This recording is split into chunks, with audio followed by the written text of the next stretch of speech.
Hey, what's going on, everyone? This is Reggie Winston, and here together we make barbers better. If you haven't already, please check out the podcast, The Better Barber. Thank you for stopping by and checking us out, man. If you haven't already, please consider subscribing. In today's video, we're going to talk about how to start a fade. As you see, I went ahead and started up by brushing the client's hair. As you probably noticed already, he has a few problem areas. He has a balding issue in the crown of his head, and we're going to make a fade, and we're going to give him a fade just to make this thing look really good and mask some of those problem areas. And as you said, I'm just brushing it thoroughly. If you have any questions later on too, please drop those questions in the comments below. I'd love to help you.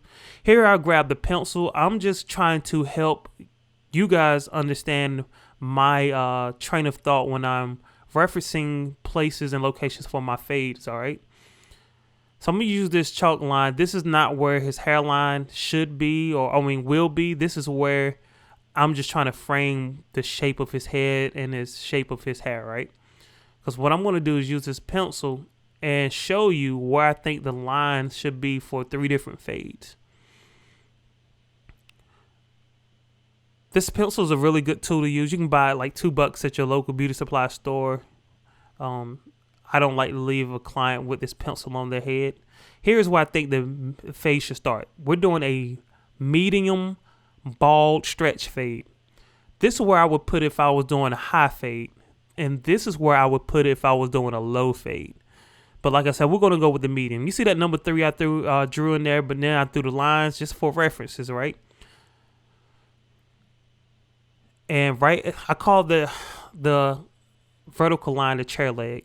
I want to start this ball line right under the chair leg. This is that low fade. That's a medium fade again. And I think it should go to this location right here above the ear. If I did a high fade, it should go up here to that location of the ear. But like I said, we're going to do a medium fade. I'm going to take my clipper close and cut to the middle line, which is where I think we should start a medium ball fade. These are not absolute lines.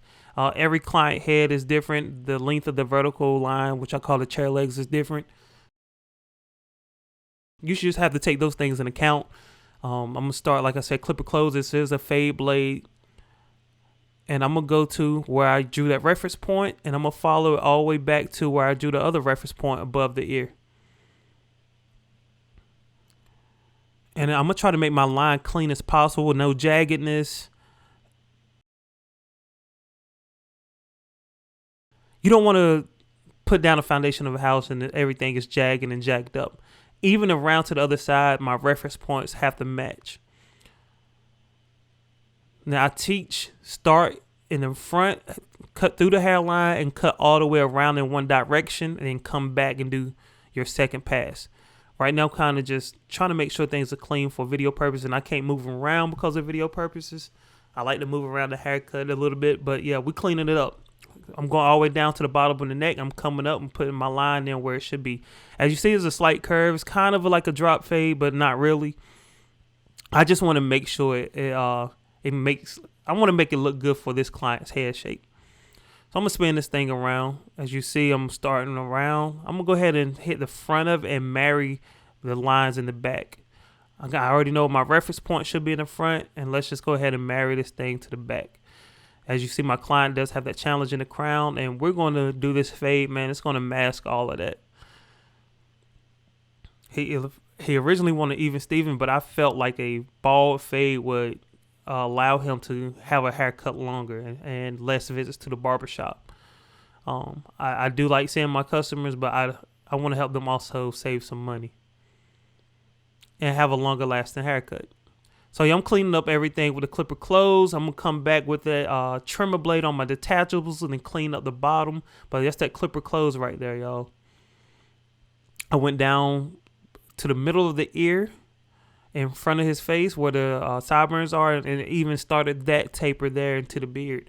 I stand in front of him just to see what it looked like. I spin it so y'all can see. I can see this line is a little bit lower than that line on that side, and the line on this side right here goes up a little bit. It curves up a little bit. So I got to fix 2 things. I'm going to flatten out the curve on that side, I also just looked at the mirror, saw the back of his head was uneven a little bit, and I want to make sure that's right.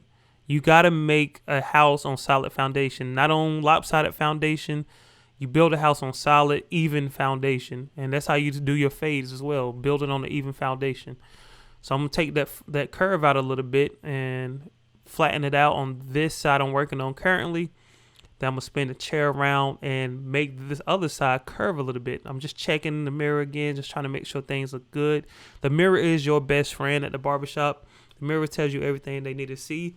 And besides, when a customer leaves, they get in the car and they look in the mirror. So why not see what they see so you can know that you made a perfect haircut? To me, this right here is good enough. And I'm ready to go and bald out the bottom. Like I said, I'm going to use a trimmer blade. I'm going to go up to the line, but I'm going to rock off right before the line. I don't want to create a harsher line. I use my I use my clipper close first, because trying to fade out a trimmer line is harder. I can always go below and bald out the clipper close line, and I can fade out the clipper close line a lot easier than I can a hard trimmer line. I know some people start with the trimmers. I don't like overworking myself. I try to be efficient as possible. And as you see, I take this trimmer all the way down to the bottom of the neck and clean up all the stuff on the bottom of the neck so I don't have to come back at the end of the haircut and do it. And I won't ever forget because I do it right away. Move the ear out of the way. And this is how you start a fade, guys. A bald fade, you make your reference points. This is a bald medium fade. In the next video, I'm going to show you the second part to what you do next on this fade. But thanks for checking us out. Any questions, please leave the comments below. Like and subscribe. See you in the next video.